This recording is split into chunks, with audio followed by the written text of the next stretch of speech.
ایک بات مہنگائی کے حوالے سے بار بار کی جا رہی ہے کہ مہنگائی کی وجہ سے شاید عمران خان صاحب کی جو پبلک سٹی ہے اس میں کافی اثر جو ہے انہیں پہنچا ہے. لیکن میں آپ سے ایک بات یہ جاننا چاہتا ہوں کہ ابھی بھی پاکستان تحریک انصاف کے لوگوں میں اتنا کرنٹ کیوں ہے, وہ آج بھی ان کے ساتھ کیوں ہے, جیسے آپ ان کے بہت پرانے ساتھی ہیں, کی خاص وجہ؟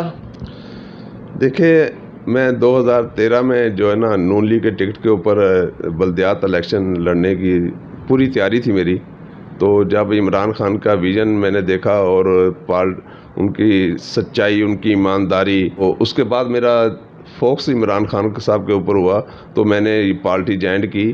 تو اس کے بعد جو جہاں تک ایشو رہ گیا مہنگائی کا, دیکھیں مہنگائی بالکل ایشو ہے اور اس کے اوپر میں سمجھتا ہوں کہ 70% لوگ جو ہے نا اس مہنگائی سے متاثر نہیں ہے. جسٹ کوئی 30% لوگ جو ہے نا وہ مڈل کلاس یہ لگا لے کہ جن کی انکم ایز اے انکم 40,000 سے نیچے ہے, وہ لوگ تھوڑے سے ان کے اوپر برڈن ہے.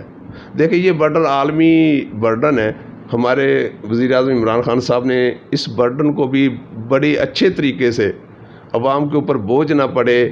دیکھیں آپ پٹرول کی قیمتیں دیکھ لیں, یقین کریں میں کہتا ہوں کہ اگر آج کسی اور کی گورنمنٹ آ جائے تو یہی پیٹرول آپ کو 250 روپے سے کم نہیں دے سکتے. وہ یہ وزیر اعظم عمران خان صاحب نے اپنی قوم کو بچانے کے لیے, اس کے اوپر برڈن نہ آئے, غریب لوگ کو اوپر اٹھانے کے لیے یہ اپنی گورنمنٹ کے اوپر ایسے سمجھ لیں جو بوجھ ڈالا ہے, خزانے کے اوپر بوجھ ڈالا ہے.